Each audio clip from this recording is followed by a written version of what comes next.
Hola, ¿qué tal queridos y queridas podescuchas? El día de hoy nos encontramos en el segundo día de actividades del primer Congreso Internacional de las Ciencias de la Conducta Criminal aquí en la Ciudad de México. Estamos en el Teatro de la Juventud y el día de hoy tenemos una gran charla con el maestro Aurelio Coronado, a quien le agradezco por los minutos que nos regala para Proyecto Grado Cero y para el podcast de Inicuo, nuestro podcast de criminología.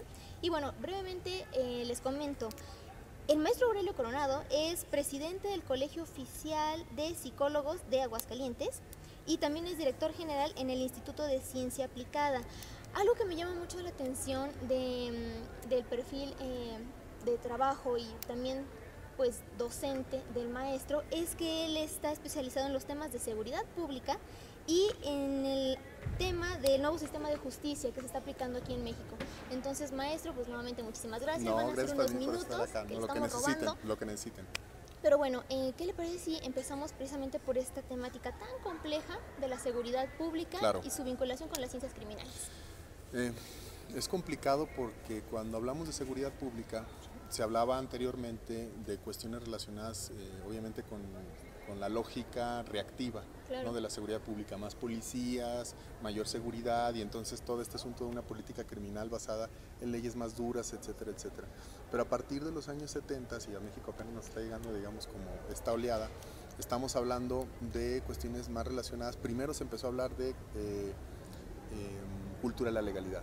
Y ahora se está hablando, cultura de la legalidad sería como que la gente haga caso a lo que los gobernantes dicen, ¿no? Y que bueno, la idea es que sigamos los códigos. Y luego se pasó a participación ciudadana, ¿no? Como ahora que participen, y los temas actuales en seguridad pública tienen que ver con la construcción de ciudadanía, que habla desde la psicología. Cuando estamos hablando de la psicología comunitaria, tiene más que ver con el empoderamiento de los individuos para que puedan establecer relaciones horizontales con sus gobernantes y a partir de eso puedan tomar decisiones sobre la seguridad de sus colonias y sobre, bueno, incluso la dignificación de espacios públicos, etcétera, etcétera. Entonces, cuando hablamos de seguridad pública, realmente hay una tendencia muy clara que tiene que ver con relaciones horizontales más que con la política criminal tradicional. Buenísimo, y que es mucho del debate en el cual se centran pues los académicos, los pensadores actuales, en cuanto a este choque de menos política criminal, más política pública. Obviamente. Porque sí, precisamente estamos aquí ante un campo muy complejo, en el cual las ciencias del comportamiento criminal son, yo no me gustaría usar el término, pero son a veces una bomba de tiempo. ¿Por qué? Porque estamos en un campo en el cual no podemos generalizar los tipos de delitos, no podemos generalizar los tipos de violencia en los cuales va a hacer frente el experto en perfilación, por así decirlo, o el experto en conducta criminal. Me explico.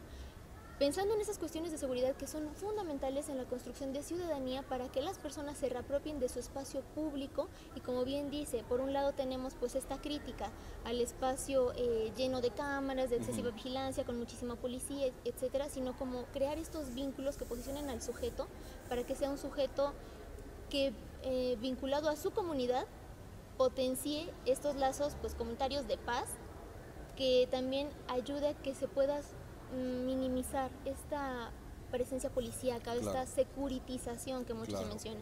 Sin embargo, regresando al otro tema, ¿qué pasa con el especialista en el comportamiento criminal o el especialista en el comportamiento vinculado al campo del delito cuando está en una temática vinculada a los crímenes de lesa humanidad o en el campo de los delitos a los derechos humanos?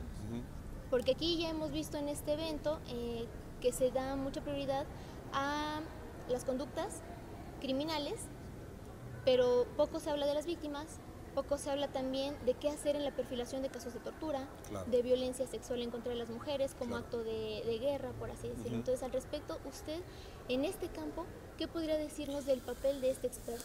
Es complicado y está habiendo un cambio generacional porque sí, el discurso que estamos utilizando como para posicionarnos, digamos, como expertos en el tema de la criminología, cuando ya llevamos un tiempo en esto, ha pasado, bueno, todavía existe una muy fuerte tendencia a decir, bueno, aquí estamos los científicos que vamos a ayudar a que la ley se respete, ¿no? Y eso es como, ahí termina el trabajo.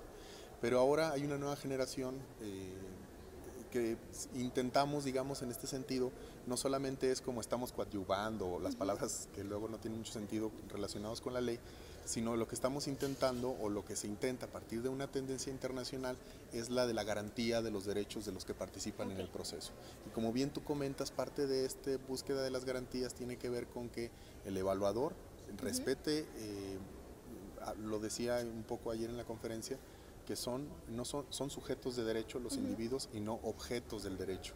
Y a veces se utilizan como objetos, ¿no? ¿Cuál es el objetivo de que entrevistemos a una víctima o que la evaluemos? Pues para que el mecanismo fluya de manera adecuada y entonces alguien acabe en la cárcel. No, la evaluación con la víctima también tiene que ver con protegerla, con todo lo que le llamamos la justicia restaurativa y toda esto, y que viene con el nuevo sistema en espíritu. Por otro lado, también tendríamos que tomar en cuenta que esto implica una reeducación de todos los que están participando, porque se sigue escuchando un discurso como del criminal que está por allá escondido haciendo cosas malas y entonces nosotros tenemos que irnos a atrapar. Por eso es que el tema de la tortura, que es el tema que tocamos el día de hoy, es importantísimo, porque para mí en lo particular, que es en lo que he estado trabajando en los últimos, no sé, 2 o 3 años, es un agravante importante del Estado para con los ciudadanos.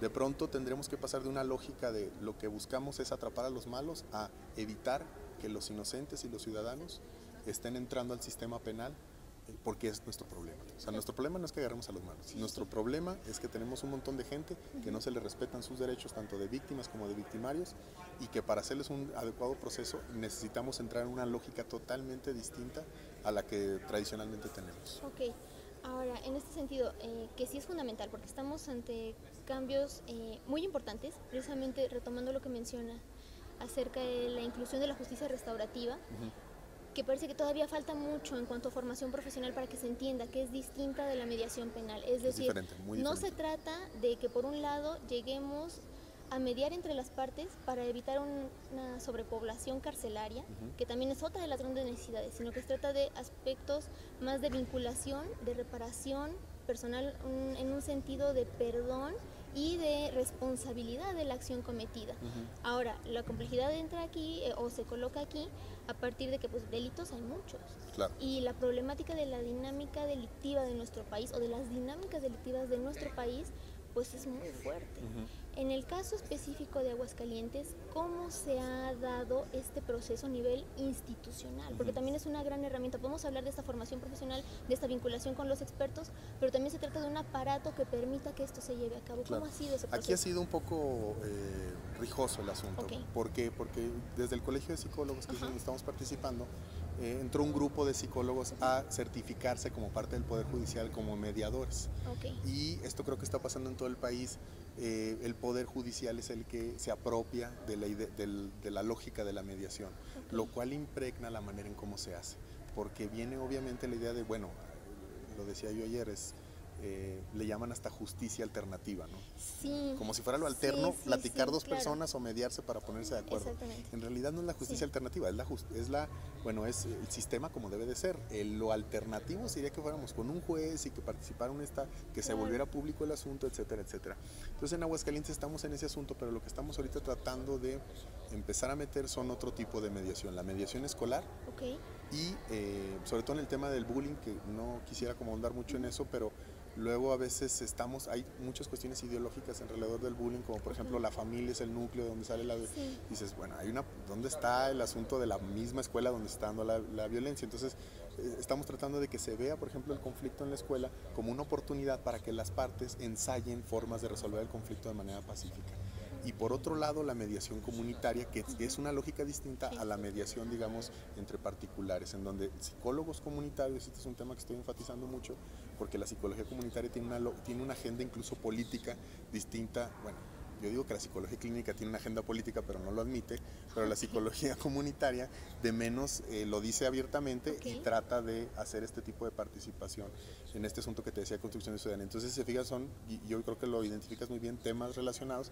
Lo estamos intentando en Aguascalientes, pero nos ha funcionado más. Por ejemplo, estamos trabajando en Colima, asesorando, estamos trabajando en Querétaro. Colima es donde mejor nos ha funcionado porque ha habido más apertura pues para hacer este tipo de prácticas. Buenísimo, sumamente interesante, porque nos estamos dando cuenta de los procesos en los que se está encaminando distintas partes de la República en esta cuestión de, pues bueno, mucho la crítica, el cuestionamiento hacia el ejercicio del poder punitivo. Claro, claro, porque no podemos ya pensar en el ejercicio del poder como castigo, que esta parte, yo no sé si es parte de nuestra cultura o de menos de nuestro discurso, ¿no? Todo lo queremos arreglar con castigar, ¿no? Y entonces algo pasa y ¿por qué no los castiga, no? Como si nosotros tuviéramos la capacidad de castigar todas las conductas que nos parecen inadecuadas.